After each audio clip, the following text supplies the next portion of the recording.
shooting this rifle. Got maybe 200 rounds through it now. Got most of the bugs worked out. Working really good. We've been shooting it a lot, and I just kind of wanted to go over, you know, what I used to build it. Starting off, bolts out, definitely not loaded, clear chamber, all that good stuff. It is dirty as hell. It's going to get a real good clean after this. Starting with the things you can see, I got the Magpul MOE SLR buttstock. So far, I really like it. I like that it's kind of low profile. Nothing to really catch on. That's nice. Standard mil-spec buffer tube. Buffer really everything. H1 buffer. This guy, this Hogue pistol grip is amazing. By far the nicest pistol grip I have ever held. I mean, it's overmolded. It's pretty awesome. Started with an Anderson lower. It's the AR15 multi-cal. Got a lower parts kit, an Anderson lower parts kit. Put it in. As of right now, everything is mil-spec. What came with the lower parts kit, minus the Seekins Precision mag release. This sticks out maybe 3/16, maybe a 1/4 inch farther than the standard one, and so far I really like it. Anderson upper as well, just mil-spec, nothing fancy. We ended up getting swinging deals on these hand guards.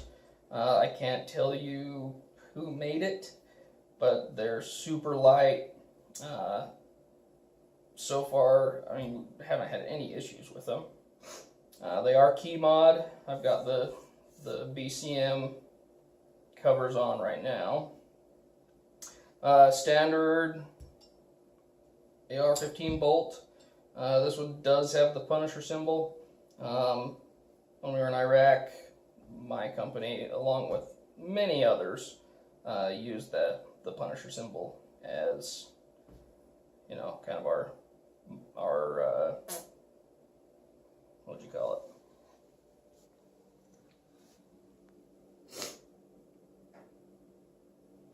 So, just something, you know, kind of goofy and cliche, but I like it.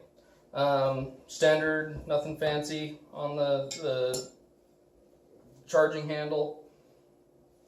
On the barrel, I ended up getting a killer deal, and I wasn't positive on how it was going to work out. Bear Creek Arsenal. I actually found this barrel. It's a heavy barrel, all stainless, fluted in a 223 Wild, 18 inches long, and like I said in previous videos, I was having issues with the chamber sticking. Did a real proper clean on it, and 80 rounds later, haven't had any issues. No failure to feeds, no failure to fire, no failure to eject, nothing like that. Oh, I am actually quite happy with this little barrel so far. Just a regular low profile stainless steel gas block in there. Nothing fancy, nothing special. Regular A2 birdcage on the front. At some point, I would like to have an upper that's suppressed. We'll cross that bridge when we get there, though. So, form over function, or function over form on that guy, I guess. Stage 2 trigger in it. Super crisp. Anderson does a fantastic job on these triggers. Super great bang for your buck. I did the color fill myself. Another cliche things, but it makes me happy.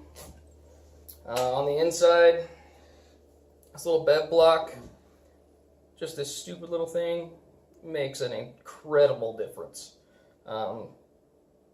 If you've ever carried an issue M4, you know that by far the biggest, well, one of the biggest shortcomings of them, if it's been used, is the upper just rattles to no end. It's just incredible.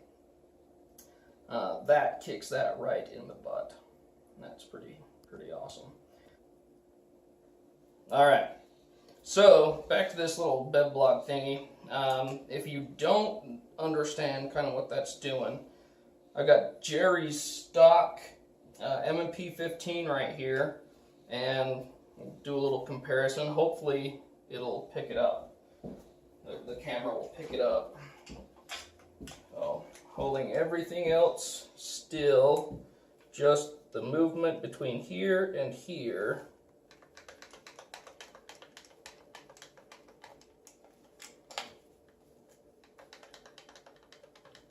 That right there.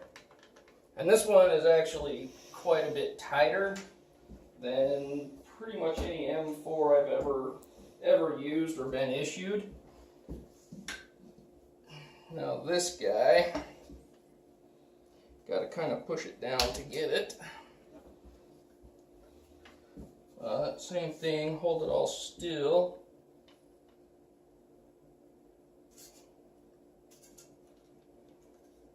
And there's just no movement at all. That really kicks that in the butt. Definitely worth the, $7-8, however much they are.